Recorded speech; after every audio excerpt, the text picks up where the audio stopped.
লোকের বউকে নিয়ে পালিয়ে গিয়ে ঘর করা।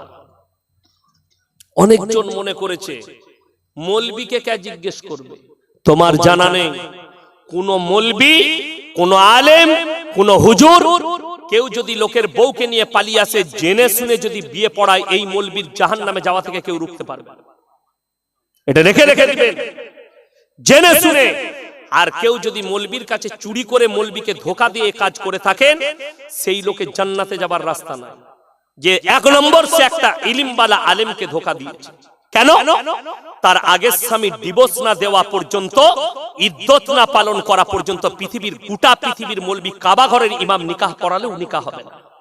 এটা শরীয়ত। আগের স্বামী তালাক দিবে, ইদ্যত পালন করবে, তারপরে তুমি অন্য স্বামী গ্রহণ করবে। এটা ইসলাম। যদি কোনো মেয়ের মনে হয় আমার স্বামী আমার উপরে অত্যাচার করে, আমার স্বামী আমার উপরে টর্চার করে, তার জন্য ইমারতে শরিয়া আছে, পার্সোনাল ল বোর্ড আছে। তোমার স্বামীর কাছে চিঠি যাবে 3 বার 3 মাসে, যদি উত্তর না দেয়, নারীর কাছ থেকে তোমার কাছ থেকে খোলা তালাক হবে, ইদ্যত পালন করবে, অন্য স্বামী গ্রহণ করবে।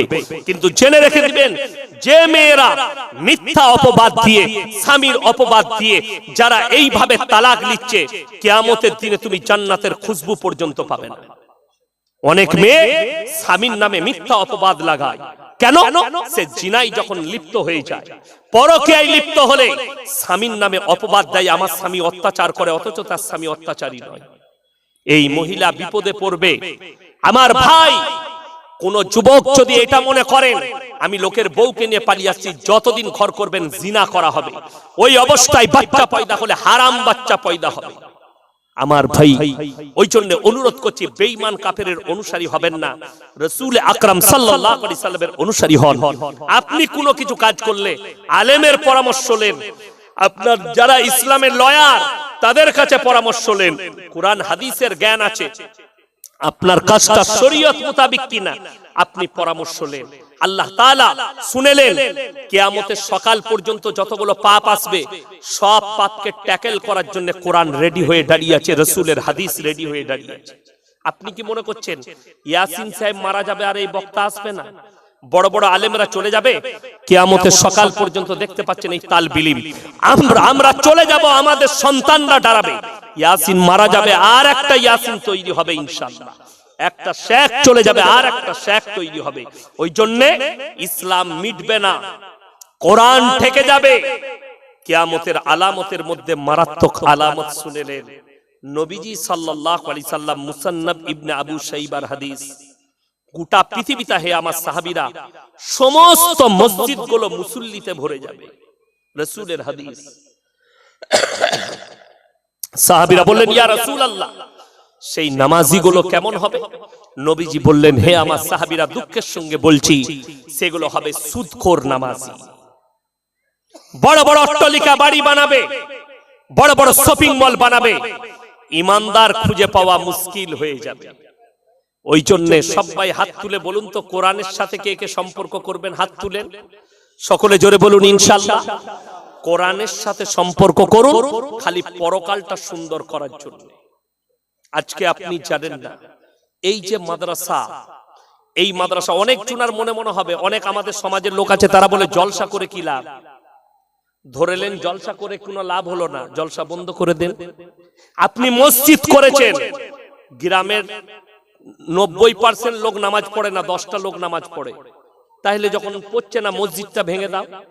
মাদ্রাসা করেছেন, মাদ্রাসায় 10টা ছেলে আছে, মাদ্রাসাটা ভেঙে দাও, দিন থাকবে না, মিটে যাবে, দিন মিটে যাবে।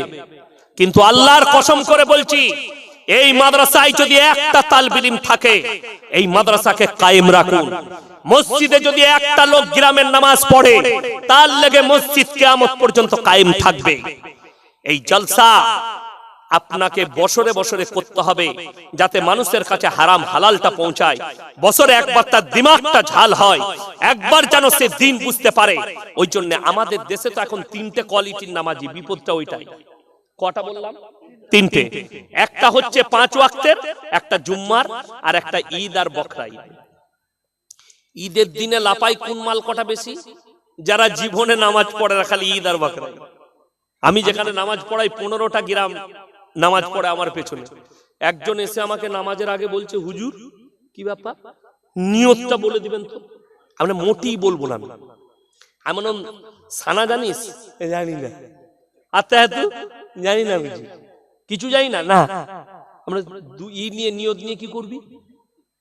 কথা বুঝতে পারছেন? আচ্ছা, আলেমরা বসে আছেন, আপনাদিকে বলছি, একটা লোক নিয়ত জানে না, খালি সে বলল ইমাম যাহা নিয়ত করিল আমি করিলাম, কিংবা আমি ঈদের নামাজ পড়ছি, এই ইমামের পেছনে ওয়াস্তে আল্লাহর মুখ আমার কাবা শরীফের দিকে, আল্লাহু আকবার, নামাজ হবে না?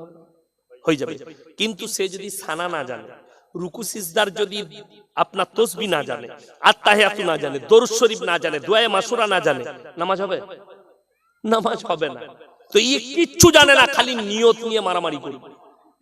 আর এই মাল কটায় যারা জীবনে নামাজ পড়ে না, কুরবানির দিনে দেখবেন খালি ইমামের সালামটা ফিরা, সালামু আলাইকুম ওয়া রাহমাতুল্লাহ, সালামু আলাইকুম ওয়া রাহমাতুল্লাহ। আবে তাড়াতাড়ি চবে চবে, গরুটা ফেলাতে হবে, পালিয়ে গেল মানে। ঠিক বললাম?